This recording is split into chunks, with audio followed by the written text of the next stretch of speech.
الحمد لله نحمده ونستعينه ونستغفره ونؤمن به ونتوكل عليه ونعوذ بالله من شرور انفسنا ومن سيئات اعمالنا من يهده الله فلا مضل له ومن يضلل فلا هادي له واشهد ان لا اله الا الله وحده لا شريك له واشهد ان محمدا عبده ورسوله اما بعد. கண்ணியத்திற்குரிய எல்லாம் வல்ல அல்லாஹ் ஜல்ல ஷானஹு தஆலாவின் நல்லடியார்களே, இந்த புனிதமிக்க ரமலான் மாதத்தில் நபிமார்களுடைய வரலாறு என்ற தலைப்பில் தொடர் நிகழ்ச்சியிலே நாம் பங்கெடுத்து வருகிறோம். இதிலே நபிமார்களுடைய வரலாறை அறிவதற்கு முன்னால் நபிமார்கள் பற்றிய சில முக்கியமான அடிப்படை விஷயங்களை நாம் தொடர்ந்து அறிந்து வருகிறோம். அதன் தொடர்ச்சியாக இன்றைய தினம் நபிமார்களாக அனுப்பப்பட்டவர்கள் அனைவருமே ஆண்களாகத்தான் இருந்தார்கள். இறைவனுடைய தூதர்களாக ஒரு பெண்ணும் கூட நபியாக அனுப்பப்படவே இல்லை.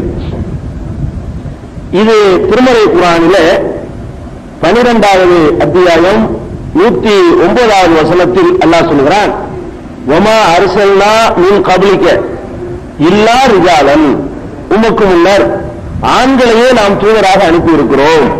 யூஹி இலைஹிம், அவர்களுக்கு நமது தூது செய்தியை நாம் அறிவித்தோம் என்று திருமறை குர்ஆனுடைய 12வது அத்தியாயத்தில் 109வது வசனம் சொல்கிறது.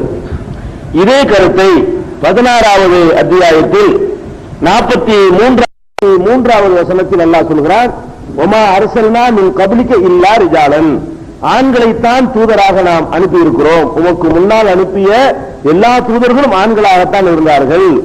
நபிகள் நாயகத்துக்கு முன்னாடி அனுப்பிய தூதர்கள் அல்லாஹ் சொல்றான், பின்னாடி தூதர் கிடையாது. அப்ப எல்லாருமே ஆண்கள் ஆயிடுது.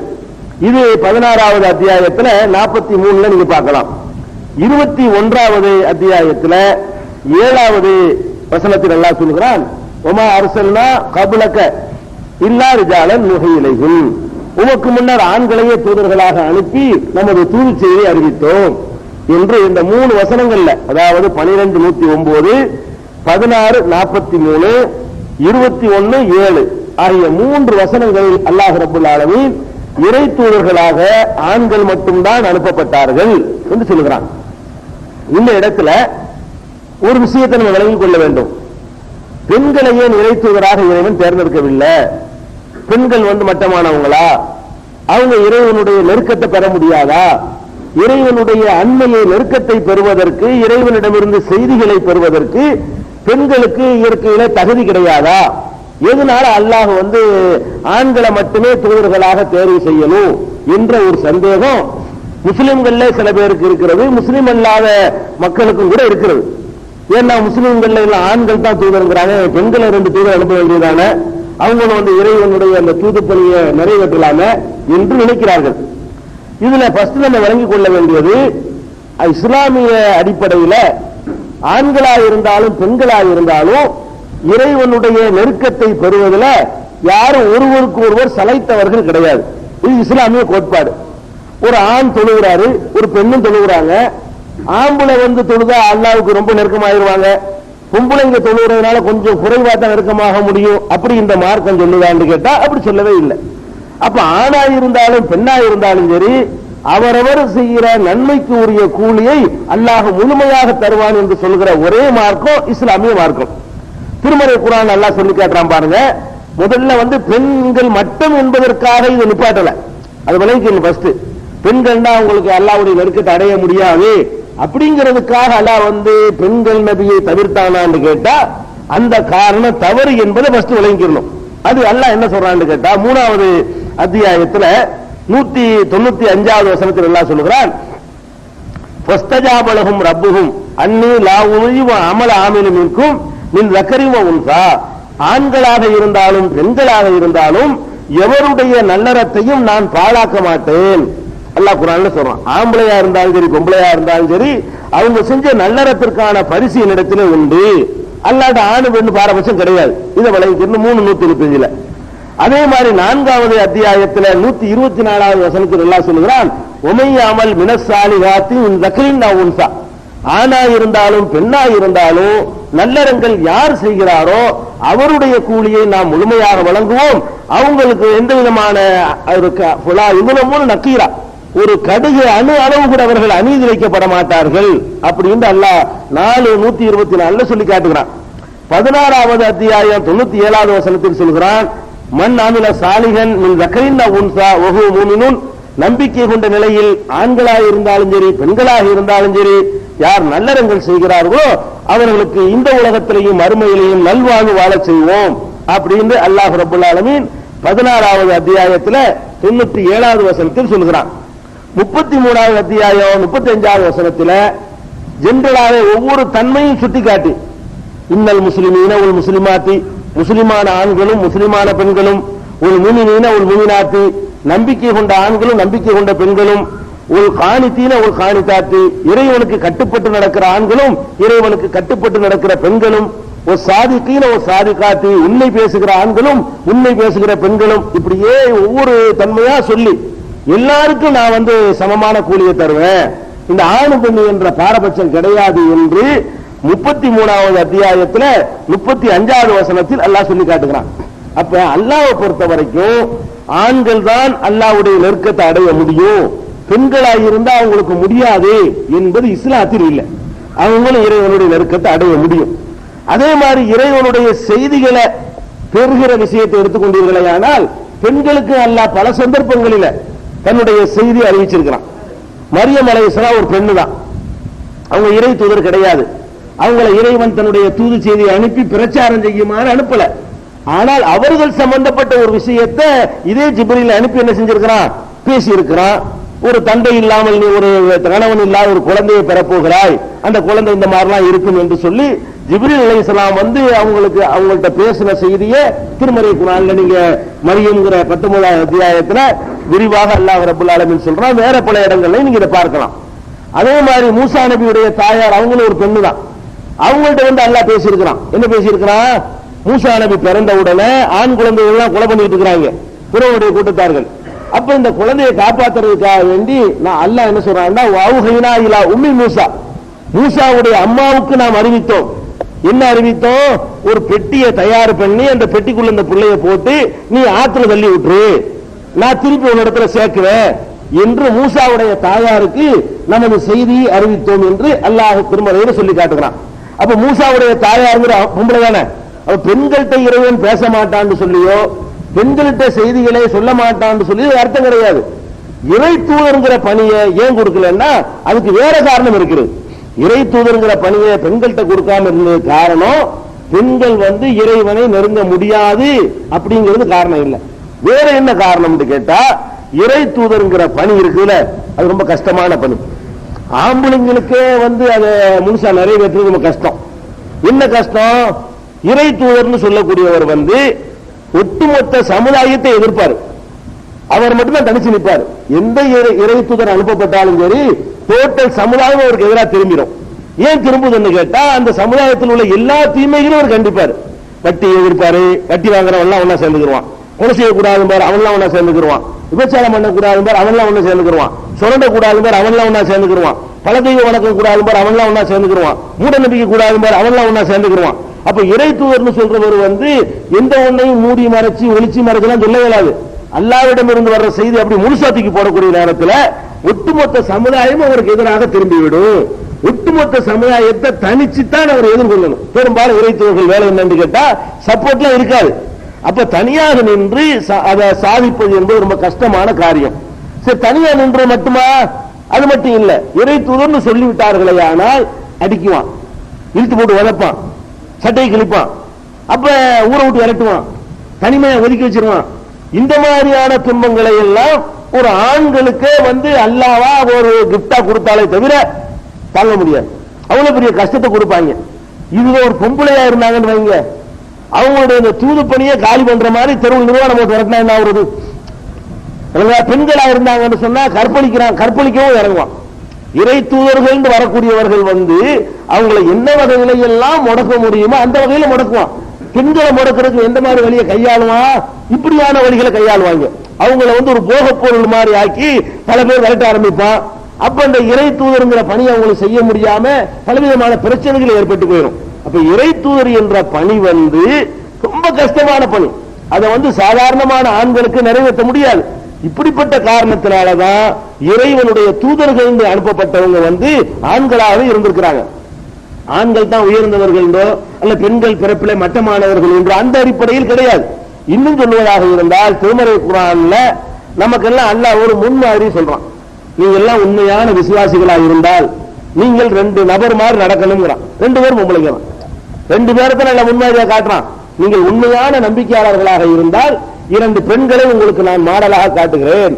அந்த 2 பெண்கள் மாதிரி நீங்கள் நடந்தீர்கள் என்றால் தான் நீங்கள் முஸ்லிம்கள், நீங்கள் மூமின்கள். அல்லாஹ் சொல்றான். ஆம்பளை கூட முன்னுதாரணமா காட்டுற வரபல்லாஹு மஸலன் லில்லதீன ஆமனு இம்ராஅத ஃபிரௌன். ஃபிரௌனுடைய மனைவியை நம்பிக்கையாளர்களுக்கு அல்லாஹ் மாடலாக எடுத்து காட்டுகிறான். நீங்கள் நம்பிக்கையாளர்களாக இருந்தால் அந்த ஃபிரௌனுடைய மனைவி ஒரு அம்மா இருந்தாங்களே, அவங்க எந்த அளவுக்கு உறுதியோடு இருந்தார்களோ அந்த மாதிரி நீங்க இருக்கணும். அதே மாதிரி இம்ரானுடைய மகள் மரியமையும், மரியம் அபுடத் இம்ரானுடைய மகள் மரியமையும் உங்களுக்கு அல்லாஹ் மாடலாக காட்டுகிறான். அந்த 2 பேர் மாதிரி உறுதியான நிலையில் நீங்கள் நிற்க வேண்டும் என்று உலகத்தில் உள்ள அத்தனை முஸ்லிம்களுக்கும் அல்லாஹ் முன்மாதிரியா காட்டுறது 2 பெண்களை தான் காட்டுறான். பெண்கள்ங்கிறவங்க மட்டமெல்லாம் கிடையாது. அல்லாஹ்வுடைய நெருக்கத்தை ரொம்ப ரொம்ப அதிகமாக அவர்களுக்கு அடைய முடியும். ஆண்கள் மாதிரி அடைய முடியும். ஆண்கள் மாதிரியே மிகப்பெரிய தரஜாக்களை பதவிகளை மறுமையில பெற்றுக்கொள்ள முடியும். அதெல்லாம் தனி விஷயம். இறை தூதர் என்பது வெறும் தகுதியை வைத்து கொடுக்கிற விஷயம் மட்டும் நினைக்க கூடாது. அது ஒரு பொறுப்பு, அது ஒரு சுமை, அது ஒரு கஷ்டமான வேலை. அப்ப இந்த பெண்கள் இன்னைக்கு எல்லா வேலையும் ஆள் பாக்குறாங்க, இது பாக்குறாங்க, எல்லாத்தையும் செய்யறாங்கன்னு சொல்லணும். எந்த மாதிரி வேலையை அவங்க தேர்ந்தெடுக்கிறாங்கன்னு பாருங்க. எந்த மாதிரி வேலையை தேர்ந்தெடுப்பாங்க பெண்கள்? சீட்டு கடையில் உட்கார்ந்து இருக்கிற வேலை, டேபிள்ல உட்கார்ந்துட்டு இருக்கிற வேலை, பேனாவில் கையெழுத்து போடுற வேலை, உத்தரவு போடக்கூடிய வேலை, இந்த வேலைகளை தான் என்ன செய்யறாங்க, விரும்பி தேர்ந்தெடுக்கிறாங்க. மூட்டு தூக்குற வேலையை தேர்ந்தெடுப்பாங்களா? லோடு இருக்கிற வேலையை தேர்ந்தெடுப்பாங்களா? நானும் மூட்டை இருக்கிறேன். அவங்க கஷ்டமான ஏன்னு கேட்டா அவங்களுக்கு அது உடல் ரீதியாக சில பிரச்சனைகள் இருக்குது. அப்ப அந்த மாதிரி அவங்க தேர்ந்தெடுக்கிற வேலையை நீங்க பார்த்தா கூட மூட்டை தூக்குறது, லோடு இருக்கிற வேலைகள்லாம் இது நமக்கு வராது. இந்த மாதிரி உட்கார்ந்து பார்க்கிற வேலைன்னு நாங்கள் உங்களோட போட்டி போடுவோம் என்றுதான் சொல்றாங்க. அப்ப அந்த மாதிரியாக சுபாவத்தில் இருக்கக்கூடியவங்களை கொண்டு ரோட்டை இருக்கிற தனமணியா விட்டு எந்த ஒரு சப்போர்ட் இல்லாம ஆக விட்டு இறை தூதர் அழைக்க ஆரம்பிச்சாங்கன்னா வேற மாதிரியான விபரீதங்கள் ஏற்பட்டு போயிடும். இந்த மாதிரியான ஒரு நோக்கத்திற்காகத்தான் இறைவன் எல்லா இறை தூதர்களையுமே ஆண்களாக அனுப்பி வைத்திருக்கிறான் என்பதை நம்ம புரிந்து கொள்ள வேண்டும். இது இறை தூதர்களை பற்றி அறிந்து கொள்ள வேண்டிய இன்னொரு விஷயம். இருக்கு, அதையும் சொல்லிட்டு தான் வரணும். இறை தூதர்களை பற்றி வேற ஒரு செய்தியும் இருக்கிறது. என்ன செய்தின்னு கேட்டா, இறை தூதர்கள் அனுப்புறாங்க இல்லையா, அனுப்பும் பொழுது அடிப்படையான சில கொள்கைகள் அன்றையிலிருந்து இன்னைக்கு வரைக்கும் மாறல. என்ன அடிப்படையான கொள்கை? அல்லாஹ் ஒருத்தன். இது ஆதம் அதான் சொல்லியிருப்பாரு, நபிகள் நாயகம் அவங்களாதான் சொல்லியிருப்பாங்க. இதுல யாருக்கு இடையில எல்லாரும் அதான் சொல்லியிருப்பாங்க. இதுல யாராவது மாற்று சொல்லி லா இலாஹ இல்லல்லாஹ்ல யாராவது மாறி சொல்லியிருப்பாங்களா? சொல்லியிருக்க மாட்டாங்க. அதே மாதிரி சொர்க்கம் இருக்கு அப்படி ஒரு நபி சொல்லிட்டு அடுத்த நபி ஆனா சொர்க்கம் எல்லாம் கிடையாது பாரா, அதெல்லாம் மாறாது. வழங்குதா? ஆதம் அலைஹிஸ்ஸலாம் சொர்க்கம் இருக்குன்னு சொல்லியிருந்தாங்கன்னா அதைத்தான் நபிகள் நாயகம் ஸல்லல்லாஹு அலைஹி வஸல்லம் சொல்லியிருப்பாங்க. நரகம் இருக்குது, மர்மம் இருக்குது, விசாரணை இருக்குது, கேள்வி கணக்கு இருக்கிறது, மீசான் இருக்கிறது, நல்ல நன்மை தீமைகளை எடை போடுறது இருக்கிறது, அவரவர்களுடைய பதிவேடுகளை கையில கொடுக்கிறது இருக்குது, மலக்குகள் ரெக்கார்ட் பண்ணிட்டு இருக்கிறாங்க. இது மாதிரியான விஷயங்கள் எல்லாம் ஆதம் அலைஹிஸ்ஸலாத்துல இருந்து நபிகள் நாயகம் ஸல்லல்லாஹு அலைஹி வஸல்லம் வரைக்கும் உள்ள எல்லா இறை தூதர்களுக்கு ஒரே மாதிரி தான். இதுல எந்த மாற்றமும் கிடையாது. ஆதம் அலைஹிஸ்ஸலாம் அந்த ஒரு இறைவனை வணங்கணும் தான் சொன்னாங்க. முஹம்மது ஸல்லல்லாஹு அலைஹி வஸல்லம் தான் சொன்னாங்க. ஆதம் அலைஹிஸ்ஸலாம் இந்த உலகம் அற்பமான உலகம், மறுமையா நமக்கு நிரந்தரமானது, அதுக்காக இந்த உலகத்துல கஷ்டத்தை தாங்கிக் கொள்ளணும், நேர்மையா வாழணும் என்றுதான் சொன்னாங்க. அதைத்தான் நபிகள் நாயகம் ஸல்லல்லாஹு அலைஹி வஸல்லம் சொன்னாங்க. இடையில வந்தவங்களும் சொன்னாங்க. இதுல மாற்றங்கள் இல்லை. ஆனால் ஒரு சில சில்லறை சட்டங்கள்ல, வணக்க வழிபாட்டு முறைகள்ல ஒரு சமுதாயத்துக்கு இன்னொரு சமுதாயத்துக்கு மத்தியில் அல்லாஹ் நிறைய மாற்றங்கள் செஞ்சிருக்கிறான். இது விளங்கிக்கணும். ஒரு ஆதம் அலைஹிஸ்ஸலாத்துக்கு இருந்த அதே சட்டங்கள் நம்ம வரைக்கும் இருக்குன்னு சொல்லக்கூடாது. ஆதம் அலைஹிஸ்ஸலாத்துக்கு வேற சட்டத்திட்டங்கள்ல தொழுகிற முறை இருக்குன்னு வைங்களேன், நமக்குள்ள இதே தொழுகை முறைதான் மூசா நபி உம்மத்துக்கு இருக்குமானா இருந்திருக்காது. நம்ம நோன்பு வைக்கிறோம்னா இதே மாதிரி தான் அவங்க நோன்பு வச்சிருப்பாங்களா? அப்படி இருந்திருக்காது. நோன்புங்கிற அந்த முறை இறைவனுக்காக ஒரு வணக்கம் செய்ய வேண்டும். அந்தந்த சமுதாயத்துக்கு ஏற்றவாறு அந்த வணக்கத்தை அல்லாஹ் கொடுப்பான். ஆனால் அந்த வணக்கத்தை செஞ்சாலும் அந்த இறைவனுக்கு தான் அவங்களும் செய்வாங்க, அந்த மறுமையை எதிர்பார்த்து அவங்களும் செய்வாங்க. அந்த நோக்கத்திலேயோ அந்த எதிர்பார்ப்புலையோ வித்தியாசம் கிடையாது. செய்கிற முறையில வித்தியாசம் இருந்திருக்கு, வணக்க வழிபாடுகள்ல வித்தியாசம் இருந்திருக்கு. அதே மாதிரி உதாரணத்துக்கு எடுத்துக்கொண்டோமே, ஆனால் ஒரு ஈசா நபியுடைய காலம், ஈசா நபி பிறக்கிறதுக்கு முன்னாடி ஜக்கரியா நபியுடைய காலம்னு சொல்லலாம்னு வைங்களேன். அவங்க காலத்துல எப்படி சட்டம் இருந்துச்சுங்கன்னா, குழந்தைகளை தங்களுடைய குழந்தைகள், ஆடு மாடு நேர்ச்சி பண்றோம்லங்க, ஆடு மாடை நீங்க என்ன செய்வீங்க, கடவுளுக்கு நேர்ச்சி பண்ணுவீங்க, பிள்ளையவே நேர்ச்சி பண்ற வழக்கம் இருந்துச்சு. அவங்க காலத்துல என்ன இருக்குன்னு கேட்டா, எனக்கு 4 பிள்ளை பிறந்தா அதை ஒரு பிள்ளைய அல்ல உனக்காண்டி தந்துடுறேன் அப்படின்னு சொல்லி அந்த ஒரு பிள்ளைய கொண்டு போய் கோயில கொண்டு விட்டுருவாங்க, பள்ளியாசல்ல கொண்டு விட்டுருவாங்க. அவங்க அந்த சமுதாயத்தினுடைய வழிபாட்டு தரத்தை கொண்டு விட்டுருவாங்க. அந்த குழந்தை என்ன செய்யும், பள்ளி வாசல்ல சேவை செஞ்சுக்கிட்டு இருக்கும், கூட்டுறது பெருக்கிறது, எந்த ஒரு பிரதிபலனை கூலி எதிர்பார்க்காம இப்படி இறைவனுடைய வழிபடக்கூடிய ஆலயத்திற்கு தங்களுடைய பிள்ளைகளை அர்ப்பணிக்குதல் என்பது முந்தைய சமுதாயத்தில் இருந்தது. நமக்கு அது உண்டுமா? நமக்கு அது கிடையாது. எனக்கு 4 பிள்ளை பிறந்த ஒரு பிள்ளை பள்ளிவாசல் கொடுக்குறேன் அப்படின்னு இஸ்லாத்துல இப்ப கிடையாது, நமக்கு கிடையாது. இப்படியான ஒரு பழக்கம் எப்ப இருந்துச்சு? ஜக்கரியா நபியுடைய காலத்தில் இருந்திருக்கிறது. இது திருக்குறான்ல நீங்க பார்க்கலாம். 3வது அத்தியாயத்துல 35வது வசனத்துல நீங்க என்ன இருக்குன்னா, இது காலத்து இம்ரான் ரப்பி இன்னி நதர்துலக மாஃபி பத்னி முஹர்ரரா, இறைவா என் வயிற்றில் உள்ள அந்த சிசுவை, ஆனா பின்னாடி தெரியல உங்களுக்கு, வயிற்றில் உள்ள இந்த சிசுவை உனக்காக வேண்டி நான் நேர்ச்சி செய்து விட்டேன். முஹர்ரரன், முழு சுதந்திரம் கொடுக்கப்பட்டு முழுமையாக நான் நேர்ச்சி செய்து விட்டேன் அப்படின்னு சொல்றாங்க. யார் சொல்றாங்க? மரியமுடைய அம்மா, இம்ரானுடைய மனைவி மரியம் அலைஹிஸ்ஸலாமுடைய அம்மா. ஆனா அல்லாஹ் நினைச்சிட்டான்னு கேட்டா, இவங்க நினைச்சது என்னன்னா ஆம்பளை பிள்ளை பிறக்கும்னு நினைச்சாங்க. ஆம்பளை பிள்ளை பிறந்தவன நம்ம அப்படியே அந்த பைத்துல் முகத்தஸை கொண்டு விட்டுருவோம், பைத்துல் முகத்தஸுக்கு சேவை செய்யட்டும், பைத்துல் முகத்தஸ்ல எவ்வளவு வேலைகள் கூட்ட பெருக்க சுத்தம் பண்ண அந்த வேலைக்கு நம்ம பிள்ளையை அர்ப்பணிச்சிருவோம் என்று அவங்க நினைத்தார்கள். ஆனால் அல்லாஹ் என்ன பண்ணிட்டான்னு கேட்டா, பொம்பளை பிள்ளையை கொடுத்துட்டான். அதுதான் அவங்க கேட்கறாங்க, யாரெல்லாம் பொம்பளை பிள்ளையை கொடுத்துட்டியே, ஆம்பளை பிள்ளை மாதிரி பொம்பளை பிள்ளையை நான் யூஸ் பண்ண முடியுமா, நான் பள்ளியாசல் ஒண்ணு விட முடியுமான்னு கேட்கறாங்க. அப்புறம் அல்லாஹ் அதை விட சொன்னான். மரியம் அலைஹிஸ்ஸலாம் அந்த பள்ளியில சேவை செய்து கொண்டு ஜக்கரியா நபியுடைய பொறுப்புல விடப்பட்டார்கள். இந்த மாதிரி ஆட்களை கொண்டு பள்ளிவாசல் விடுறதுக்கு உண்டுமா? இல்ல. ஆனா இருந்துச்சு முந்தைய சமுதாயத்துல அது ஒரு வழிபாட்டு முறையாக இருந்தது, கடவுளுக்காக பிள்ளைகளை அர்ப்பணித்தல். அது இப்ப கிடையாது. அதே மாதிரி நோன்பு வைக்கிறோம், நோன்பு வைக்கிறான் என்ன செய்யணும், நம்ம நோன்பு என்ன, சாப்பிடக்கூடாது, பருகக்கூடாது, அது மாதிரி தாம்பத்தியத்தில் ஈடுபடக்கூடாது, இதுதான் நோன்பு. ஆனா அவங்களுடைய நோன்பு என்னன்னு கேட்டா பேசவும் கூடாது. மூசா நபி காலத்துல உள்ள நோன்புலாம் எப்படி இருக்குன்னு கேட்டா, அவங்க உம்மத்துடைய நோன்பு பேசக்கூடாதுன்னு இருந்துச்சு. இப்ப மரியம் அலைஹிஸ்ஸலாம் இருக்காங்க இல்லையா, அவங்க அந்த குழந்தை உருவான பிறகு, ஈசா நபியை சுமந்த பிறகு அவங்க என்ன சொல்றாங்கன்னு கேட்டா, இன்னி நகர்த்துளிர் இம்மா தர இன்ன மினல் பசரி அகதன், மனிதர்களில் யாரையாவது நீ பார்த்தால் கூலி நீ சொல்லு, ஜிப்ரீல் அலைஹிஸ்ஸலாம் சொல்லிட்டு போறாங்க, இன்னி நகர்த்துளிர் ரஹ்மானி சௌமா, நான் இறைவனுக்காக நோன்பு நோக்க நேர்ச்சை செய்து கொண்டேன், பலன் கல்லிவல் யௌம இன்சியா, எந்த மனுஷனும் அதனால் பேச மாட்டேன் அப்படிங்கிறாங்க. நோன்பு வச்சதுனால என்ன செய்ய மாட்டேங்கிறாங்க, பேச மாட்டேங்கிறாங்க. நோன்பு வச்ச பேசக்கூடாது நமக்கு சட்டமா? அவங்களுக்கு அப்படி சட்டம் இருந்திருக்குது. நான் நோம்பாளியா இருக்கிறதுனால பேச மாட்டேன் என்று சொல்லிவிடு அப்படின்னு சொல்லி ஜிப்ரீல் அலைஹிஸ்ஸலாம் மரியம் அலைஹிஸ்ஸலாத்தை சொன்னதாக திருமறை குர்ஆன் சொல்லுகிறது. இது மரியம்ங்கிற அத்தியாயத்தில் நீங்க பார்க்கலாம். அப்ப நோன்பு வைத்துக் கொண்டு பேசாம இருப்பது என்று அவங்களுக்கு சட்டம் இருந்துச்சு. நம்ம என்ன செய்யலாம், பேசலாம் செய்யலாம். நம்ம சாப்பிடக்கூடாது, குடிக்கக்கூடாது, குடும்ப வாழ்க்கையில் ஈடுபடக்கூடாது தவிர மற்றபடி பேசக்கூடாதுன்னு நமக்கு தடை கிடையாது. இப்படியான சட்டங்கள் இருந்துச்சு. அதே மாதிரி திங்கிற பொருள் இருக்கு, ஹலால் ஹராம் இருக்கு பாருங்களேன். ஒரு சமுதாயத்துக்கு ஹலாலாக்கப்பட்டது, இன்னொரு சமுதாயத்துக்கு ஹராமாக்கப்பட்டதுலாம் இருக்குது. அப்படியான வித்தியாசங்களும் இருக்கிறது நீங்க பார்க்கலாம். எங்க பார்க்கலாம்னா 3வது அத்தியாயத்துல 50வது வசனத்துல எல்லாம் சொல்லி காட்டுறான். ஈசா நபியை பத்தி சொல்றான். ஈசா நபி என்ன செய்யறாங்க, அந்த பனி இஸ்ராயல்ங்கிற மக்களை அணுகுறாங்க. அணுகி சொல்றாங்க, சத்திகன் லிமா பைன எதைய மின தௌராத், எனக்கு முன்னர் உள்ள தௌராத்தை மெய்ப்படுத்த நான் வந்திருக்கிறேன். ஈசா நபி சொல்றாங்க. யார்கிட்ட சொல்றாங்க? மூசா நபி சமுதாயத்தில் போய் சொல்றாங்க, இஸ்ராயல் சமுதாயத்தில். அப்ப எனக்கு முன்னர் வந்த தௌராத்தை மெய்ப்படுத்த வந்திருக்கிறேன். மேலும் ஒலி உஹில்லலக்கும் வஅல்லதி ஹுர்ரிம அலைக்கும், உங்களுக்கு ஏற்கனவே தடை செய்யப்பட்டிருந்த சிலவற்றை அனுமதிப்பதற்கு வந்திருக்கிறேன் அப்படிங்கிறாங்க. ஏற்கனவே ஹராமாக்கப்பட்டிருந்த சில விஷயத்தை உங்களுக்கு நான் என்ன செஞ்சிருக்கேன், அனுமதிக்க வந்திருக்கிறேன். அப்ப என்ன விளங்குது, ஒரு நபி காலத்தில் ஹராமாக்கப்பட்ட சில விஷயங்கள் இன்னொரு நபி காலத்தில் ஹலாலாக்கப்படும். அது ஹராம் ஆக்கினவர் யாரு, அது ஒரு நபி தான். ஏற்கனவே ஒண்ணு ஹராமாக நீக்கிட்டு தான் சாப்பிடணும். கொழுப்பு சுத்தமா உங்களுக்கு ஹராமாக்கப்பட்டிருந்துச்சு. ஈசா நபி என்ன பண்ணாங்க, கொழுப்பு ஹலால்னு சொன்னாங்க. அது உங்களுக்கு ஹராம் இல்ல, அது ஒரு பனிஷ்மெண்ட்டுக்காக எல்லாம் கொடுத்தான் அவங்களுக்கு, அது இப்போதைக்கு இல்லைன்னு சொல்லி அவங்க விளக்குனாங்க. அப்ப இது மாதிரியான ஒன்றை எல்லாம் பார்க்கிறோம். அப்ப இது மாதிரி இன்னொரு விஷயம் என்னன்னு கேட்டா, முந்தைய சமுதாயத்துல எல்லாம் ஒரு இறைவனுக்காக நம்ம ஒரு பொருளை அர்ப்பணிக்கிறோம் வைங்களேன், பலி கொடுக்கிறோம். பலி கொடுக்கிறதா இருந்தால் அந்த பலி கொடுக்கிற முறை வேற மாதிரி இருந்துச்சு. பலி கொடுக்கிற முறை எப்படி இருந்துச்சுன்னு சொன்னா, ஒரு நெருப்பு வானிலிருந்து எடுத்து சென்று விடும், எரிச்சிடும்.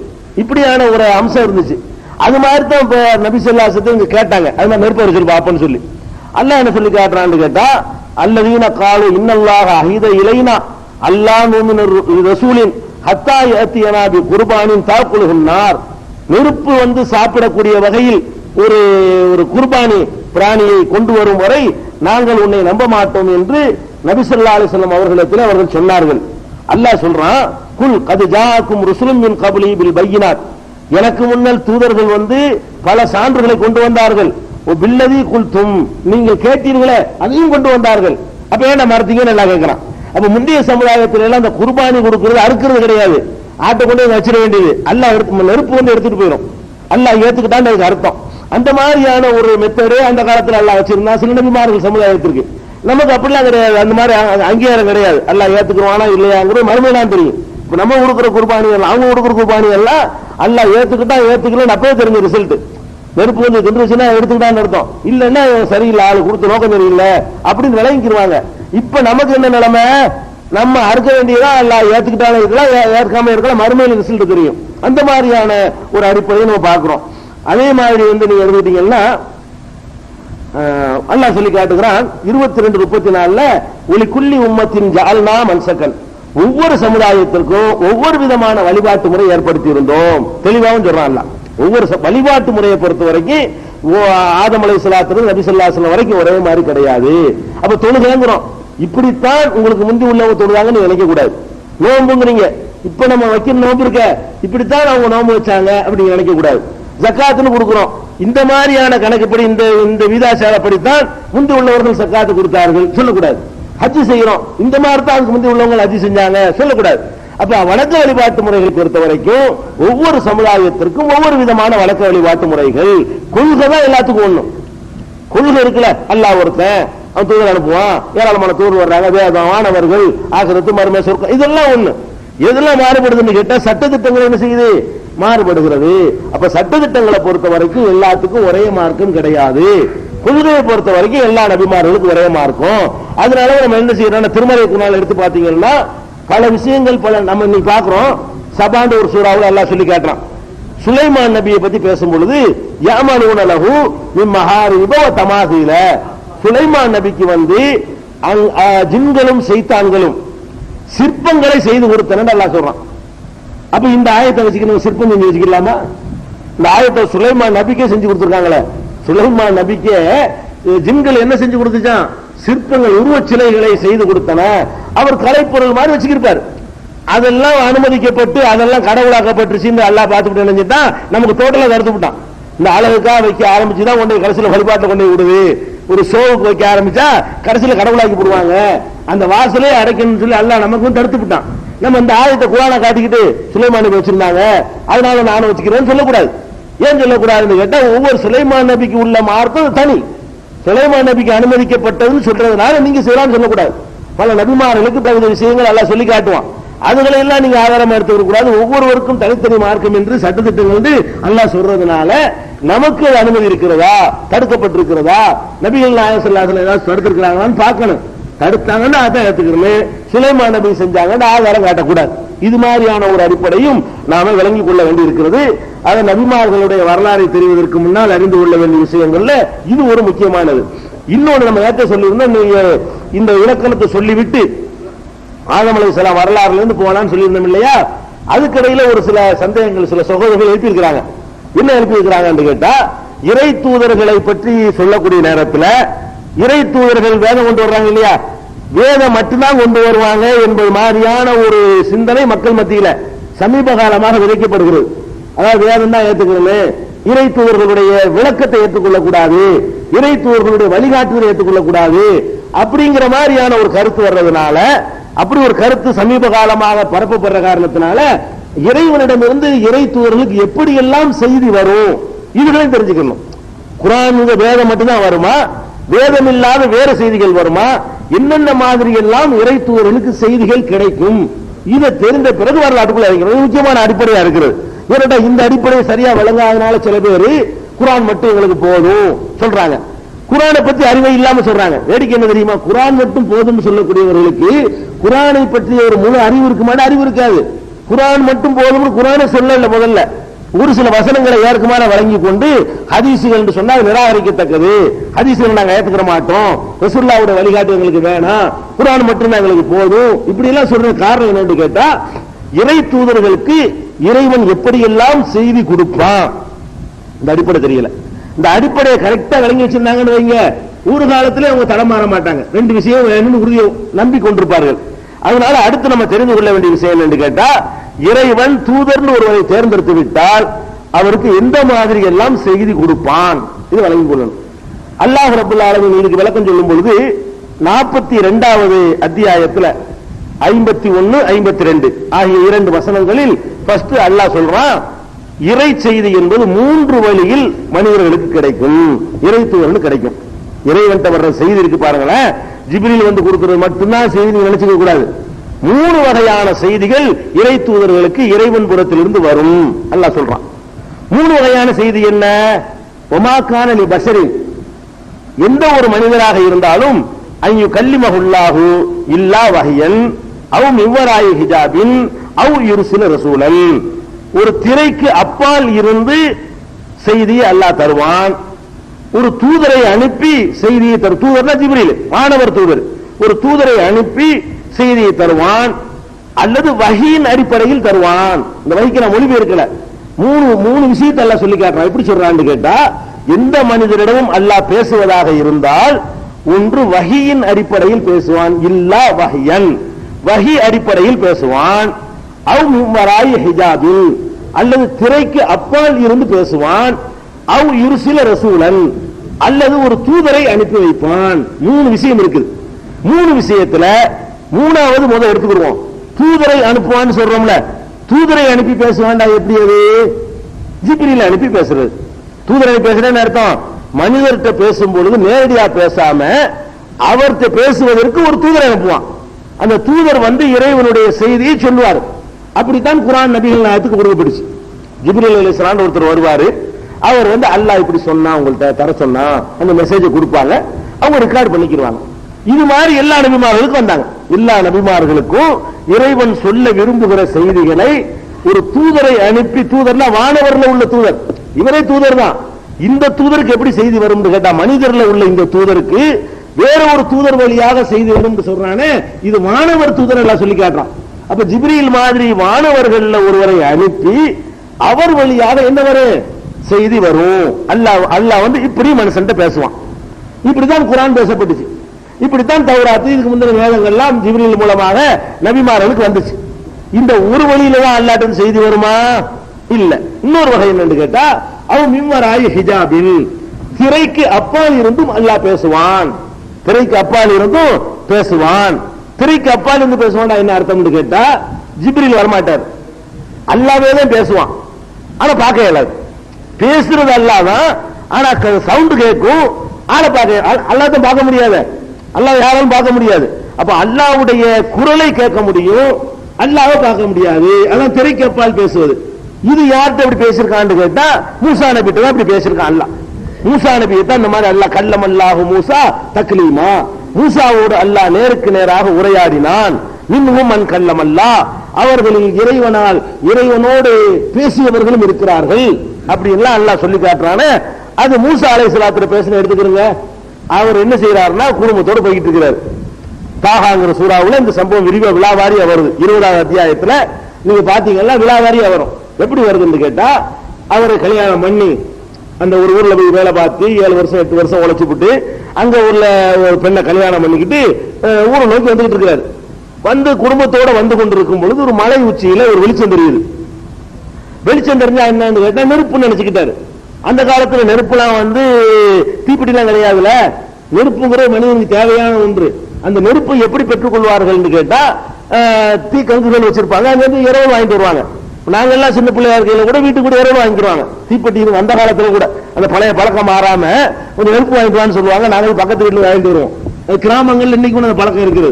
அப்ப நெருப்பை கண்டோன்னு என்ன செய்யறாருன்னா, நம்ம குளிரா இருக்குது, அதனால நம்ம நெருப்பு எடுத்துட்டு வர்றேன், இந்த மலை உச்சியில யாராவது தீ எரிச்சுக்கிட்டு இருக்கிறாங்க அப்படின்னு சொல்லி அவர் வர்றாரு. ஆனா நெருப்பு மூலம் ஒண்ணும் இல்ல, அல்லாஹ் வரவேற்கிறதுக்காக செய்யறான். அவர் அங்க வந்த உடனே என்ன செய்யறாருன்னு கேட்டா, அல்லாஹ்வுக்கு பேசுறான். இன்னனி அனல்லாஹ், நான் தான் உன்னுடைய இறைவன் அப்படின்னு சொல்லி அவர் பேசும் பொழுது மூசாவிடத்தில் அல்லாஹ் உரையாடுறான். என்ன உரையாடுறான்? உன் கையில வச்சுக்கிறது என்னன்னு கேட்கறான். இதெல்லாம் மார்க்க சம்பந்தப்பட்டதே இல்ல. இது என்ன நினைக்கிறாங்கன்னா, ஒரு வஹீண்டு இது மட்டும்தான் நினைச்சிட்டு இருக்காங்க. ஜிப்ரீல் மூலமா வர்றது மட்டும்தான் வஹீண்டு. அல்லாஹ் என்ன கேட்கிறான்? மாத்தில்க பி யமீனிக யா மூசா, மூசாவே உன்னுடைய வலது கரத்தில் வைத்திருப்பது என்ன அப்படின்னு கேட்கிறான். அவர் சொல்றார், இது மாத்தில்க, அல்லாஹ் தான் கேட்கிறான். எப்படி கேட்கிறான்? நேர கேட்கிறான். அவர் சொல்றாரு, ஹி அசாய, இது என்னுடைய கைத்தடி, அத்தவக்கவு அலைஹா. அவன் அல்லாஹ் கேட்டது என்னன்னு தான் கேட்டான். இவர் வியாக்கியானத்தை சேர்த்து சொல்றார். கைத்தடி நிப்பாட்டிக்கிறாம அது கைத்தடி, அத்தவக்கவு அலைஹா, இது ஊண்டிக்கிடுவேன், அகுசுபிஹா அலா கனமி, ஆடுகளுக்கு நான் இளங்கள் எல்லாம் பறிச்சு போடுவேன், ஒளிய பிஹாம ஆரிபு உஹ்ரா, இன்னும் பல வேலைகள்லாம் இவங்க செய்வாங்கிறாரு. என்னன்னு கேட்டா அதை மட்டும் சொல்லாம அதுக்கு மேற்கொண்டு அவர் சொல்றாரு. அப்படியான்னு சொல்லிட்டு அது கொஞ்சம் கீழே போட்டு பார்ப்போம். கீழே போட சொல்றான். அது போட்டோன்னு அது பாம்பாக மாறியதுன்னு எல்லாம் என்ன செய்யறான், அதை சொல்லி காட்டுறான். அப்ப இதுல இந்த உரையாடல் எப்படி நடந்துச்சு? நேர்க்கவே நடக்குது. எந்த ஒரு ஜிப்ரீல் துணையும் கிடையாது. அவர் காதுல அல்லாஹ் பேசுற அவருக்கு கேட்குது, அவர் பேசுற அல்லாஹ் கேட்குது, அவர் அல்லாஹ் ரிப்ளை கொடுக்கிறான், இவர் மறு ரிப்ளை கொடுக்கிறாரு. இப்படியான ஒரு உரையாடல் நடந்ததாக திருமலை குர்ஆன் சொல்லி காட்டுது பாருங்க. இந்த மாதிரியான பேச்சின் மூலமாகவும் அல்லாஹ் நபிமார்களிடத்தில் பேசுவான். அப்ப அல்லாஹ்விடத்திலிருந்து வருகிற செய்திகள் வானவர் வழியாகவும் நபிமார்களுக்கு கிடைக்கும். வானவர்கள் துணை இல்லாம நேரடியாகவும் கிடைக்கும். நேரடியாக கிடைக்கும்னா என்ன? பார்க்க இயலாது. வித்தியாசம் என்னன்னு கேட்டா, அவனை கண்ணால பார்க்க இயலாது, காதால கேட்க இயலும். அப்ப காதுக்கு அசரீரிம்பாங்க. அசரி, அதுக்கு என்ன சொல்லுவாங்க? அவன் தமிழ்ல சொல்வதாக இருந்தால் அசரீரியாக கேட்குன்னு சொல்லுவாங்க. அசரீர் சரீரம்னா உடம்பு, அசரீர்னா சரீரம் இல்லாம அந்த உடம்பு தெரியாம கேட்குதுன்னு அர்த்தம் இருக்கு. அப்ப சவுண்ட் மட்டும் கேட்கிறது அசரீரிம்பாங்க. அப்ப அசரீரியாக கேட்பது, பேசுவது என்பது அது ஒரு வகை. ரெண்டாச்சா, ஒன்னு தூதர் அனுப்பி பேசுவான், இன்னொன்னு திரைக்கு அப்பால் இருந்து பேசுவான், இன்னொன்னு வகையாக பேசுவேங்கிறான். பாருங்க, இது வகைங்கிற சொல்ல யூஸ் பண்றான். இந்த ரெண்டு அல்லாத இன்னொரு வகை என்ன? அந்த வகைக்கு அல்லாஹ் சூட்டுற பேர் வகை. வகையாக பேசுவேன், அல்லது தூதரை அனுப்பி பேசுவேன், அல்லது திரைக்கு அப்பால் இருந்து பேசுவேன்கிறான். அப்ப திரைக்கு அப்பால் பேசுவது என்பது நமக்கு விளங்குகிறது. தூதரை அனுப்பி பேசுவேன் என்று சொன்ன அர்த்தம் வழங்குகிறது. வகையாக பேச வேண்டாம் என்ன? இந்த ரெண்டும் இல்லாத முறையில பேசுறது தான் அல்ல வகைங்கிறான்.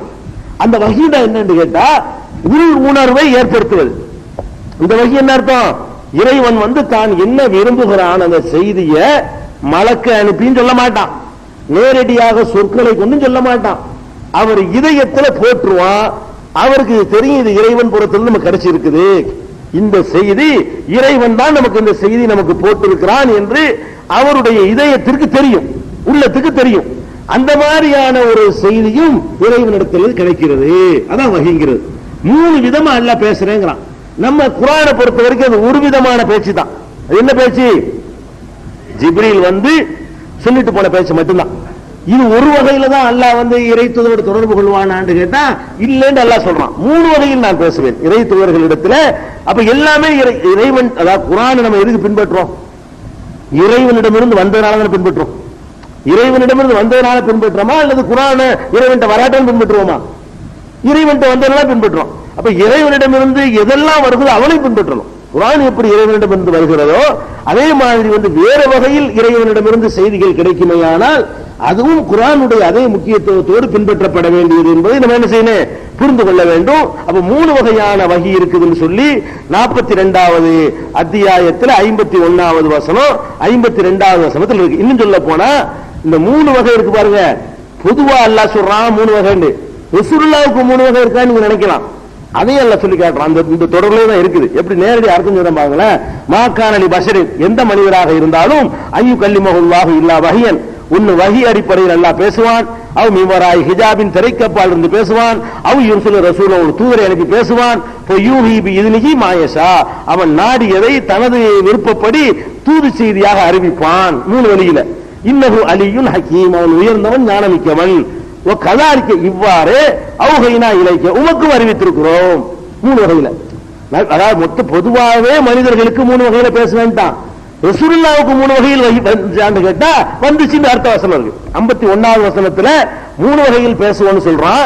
52வது வசனத்துல உமக்கும் இப்படி அறிவித்தோம், கதாலிக்க இவ்வாறு அவுகைனா இலைக்க உமக்கும் அறிவித்திருக்கிறோம். எவ்வாறு அறிவித்திருக்கிறோம்? 3 வகையை அறிவிச்சிருக்கிறோம். நபிகள் நாயகத்துக்கு வந்த செய்தி 3 செய்தி. குர்ஆன் என்பது ஒரு செய்தி தான், இன்னும் 2 செய்தி அவன்கிட்ட வந்திருக்கிறது. ஃபர்ஸ்ட் ஆவத்துல வச்சுக்கணும்.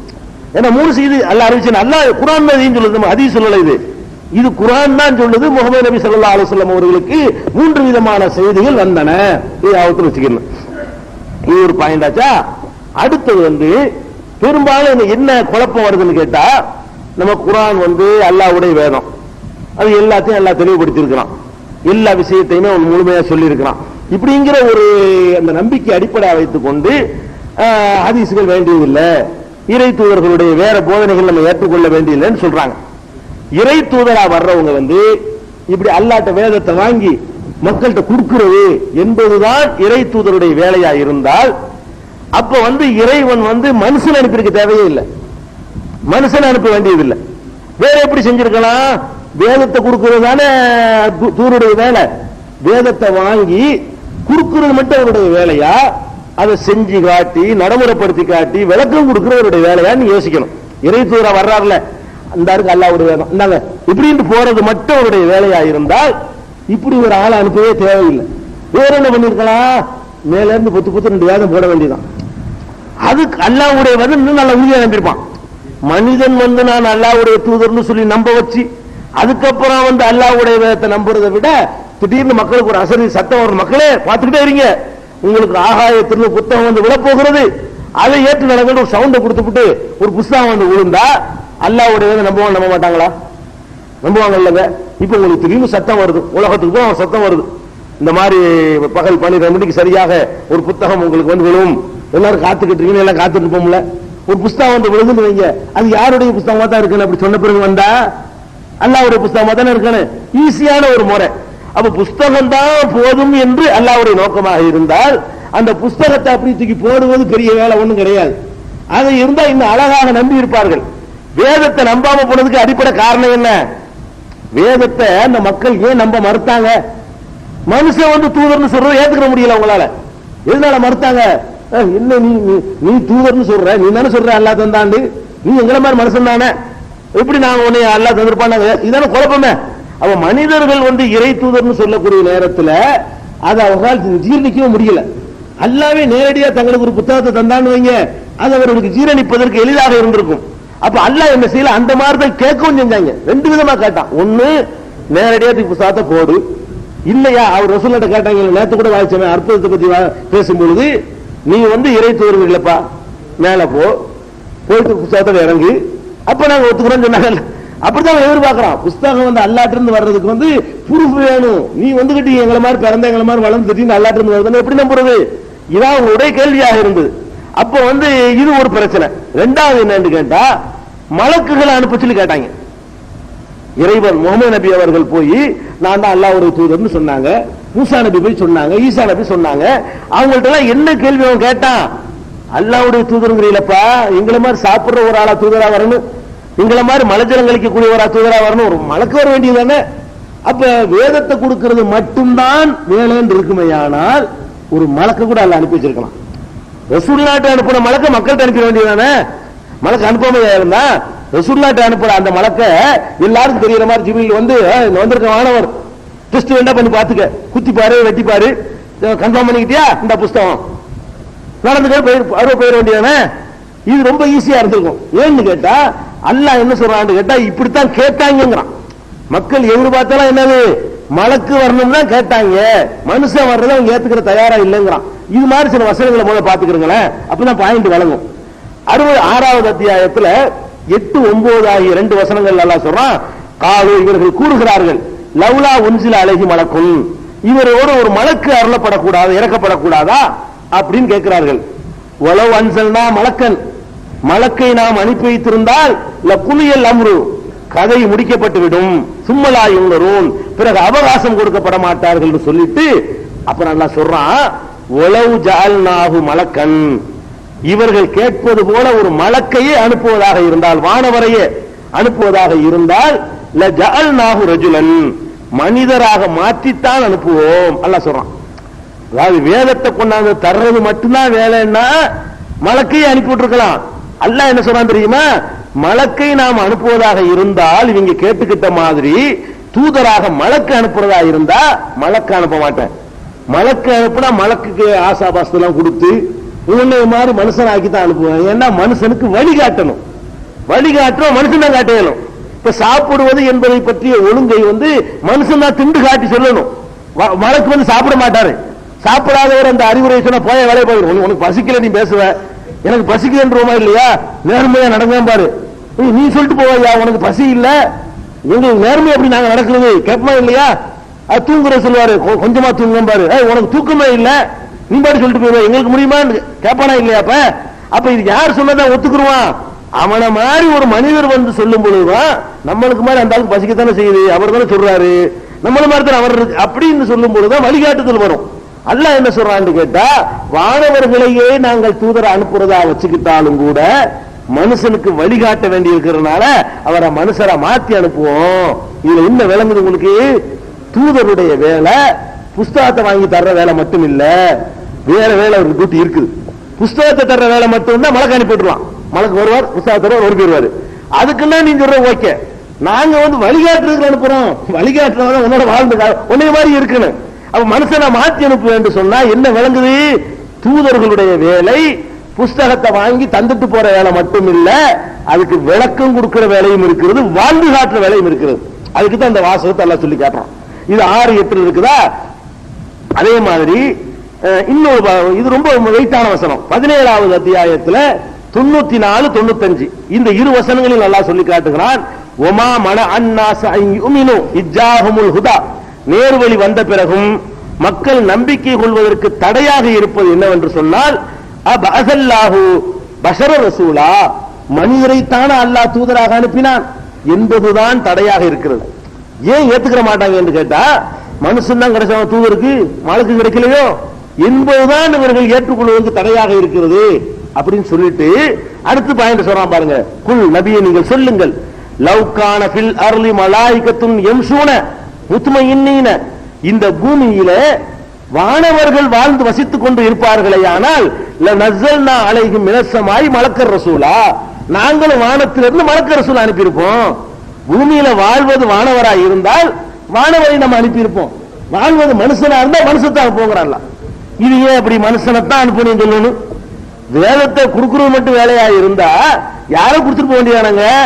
யாரு கொடுத்தாலும் வாங்கிட்டு போறான். என்ன மனுஷன் தான் கொடுக்கணும் என்ன இருக்குது? அப்ப கொடுக்கிற வேலை மட்டும் இல்லவா தூதர்களுக்கு, அதை வாழ்ந்து காட்டுற வேலை இருக்கிறது, அதை விளக்குகிற வேலை இருக்கிறது. நல்லா யோசிச்சு பார்க்கணும். தூதர்களை அனுப்புறது மலக்கு ஈஸி அனுப்பியிருக்கலாம்லங்க. அல்லாஹ் என்ன பதில் சொல்றான்?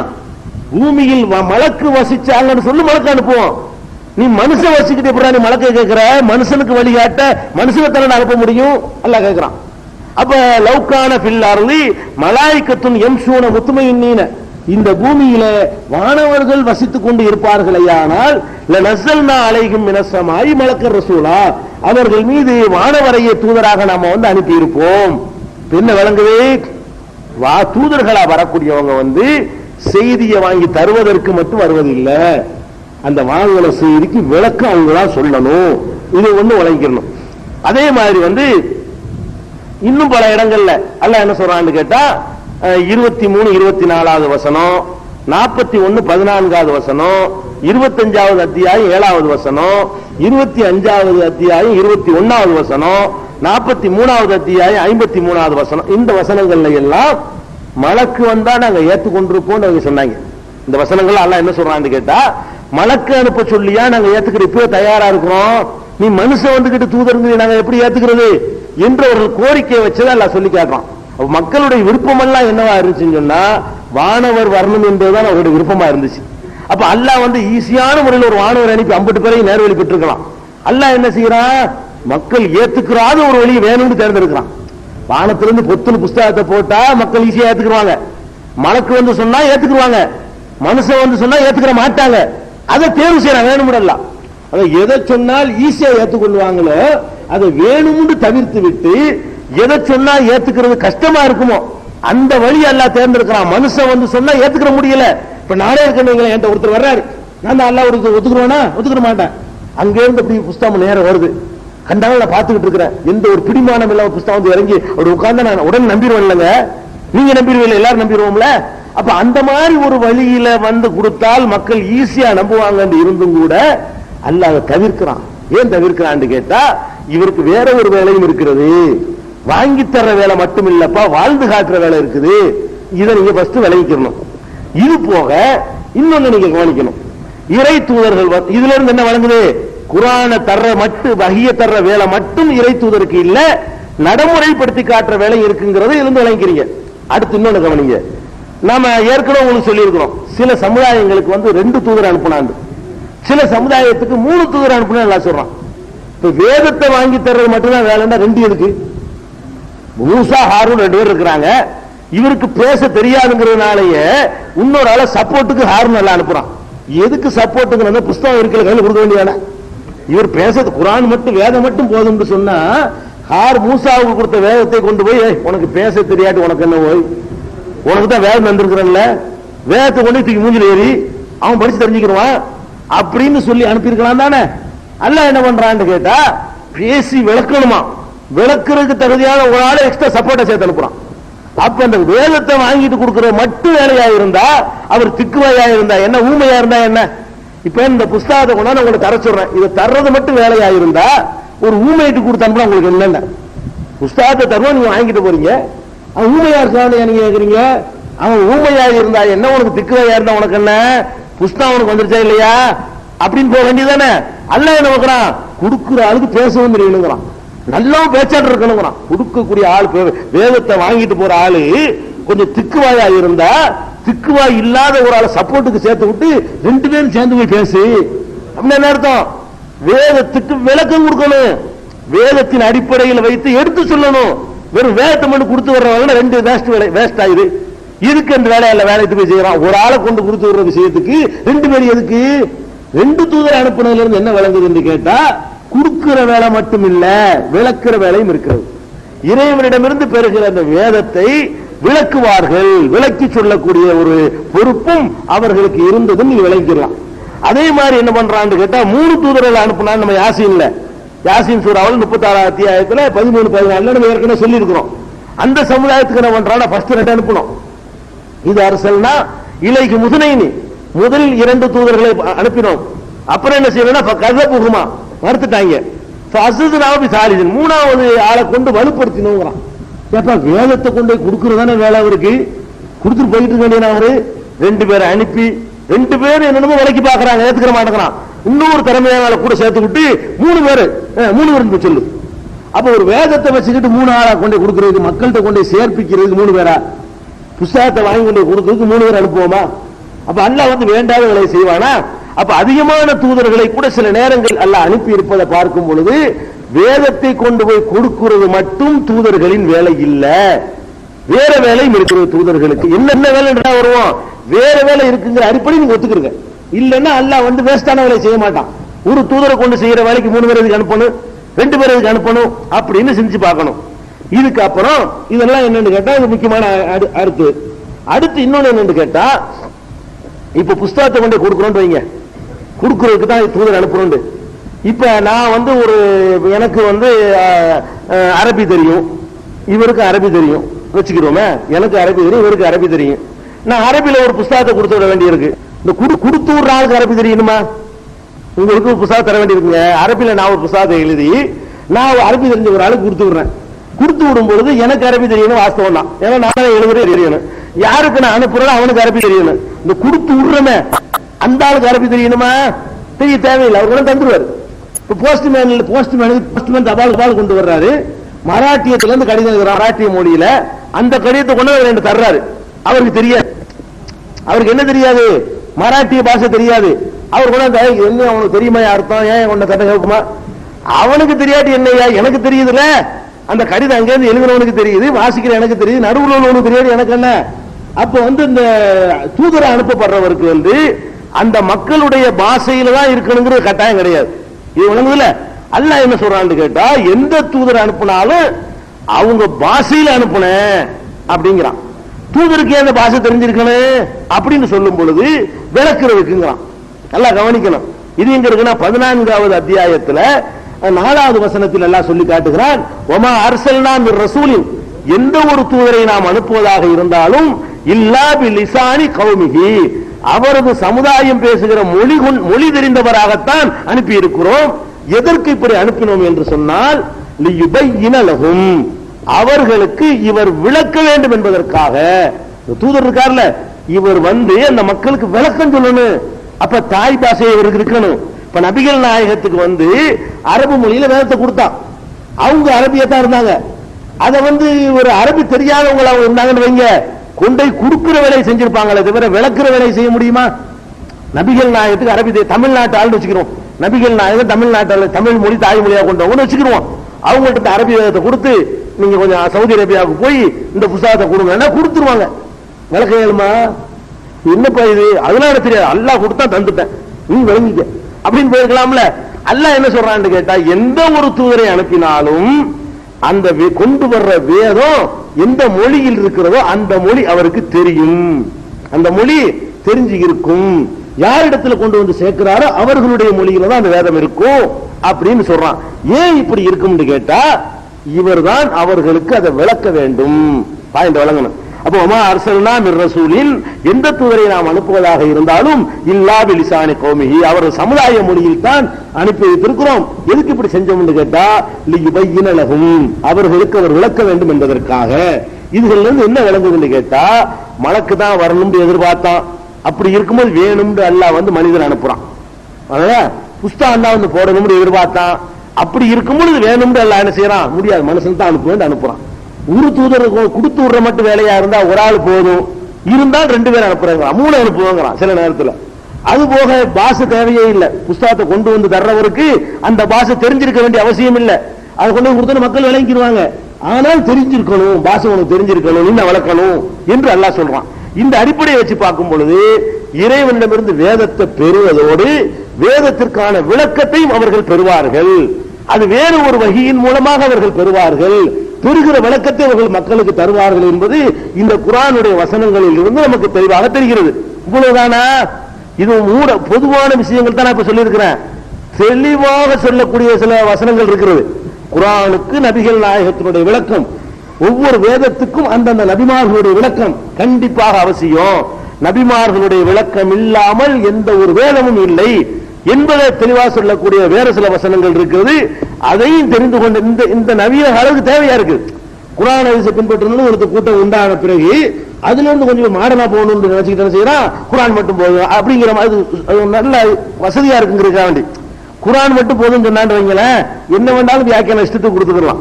ரசூலுல்லாஹ் கொடுத்த வியாக்கியானம் ஒரு கண்ட்ரோல்ல வந்துடும். நம்ம இஷ்டத்துக்கு வியாக்கியானம் கொடுத்தோம்னா சொகுசா நடக்கலாம், எல்லாம் ஹராம் எல்லாம் ஹலால் ஆக்கலாம். இந்த மாதிரி வசதிக்காக வேண்டி சில பேர் கிளம்பி இருக்கிறாங்க. அதுக்காக வேண்டி இது குர்ஆனுக்கு எவ்வளவு எதிரானது, இந்த மாதிரியான ஒரு சித்தாந்தம் வந்து இறை தூதர்கள் அனுப்பப்பட்ட நோக்கத்தையே கெடுத்து நாசமாக்கக்கூடியது என்பதை இன்னும் தெளிவான சான்றுகளோடு தெரிந்த பிறகு நம்ம நபிமார்கள் வரலாறுக்கு போவோம். வரலாறு தெரியறதோடு முக்கியம், வரலாறு ரொம்ப முக்கியம். வரலாறை விட நபிமார்களை பற்றி உள்ள இலக்கணங்கள் முதல்ல தெரிஞ்சாவணும். இது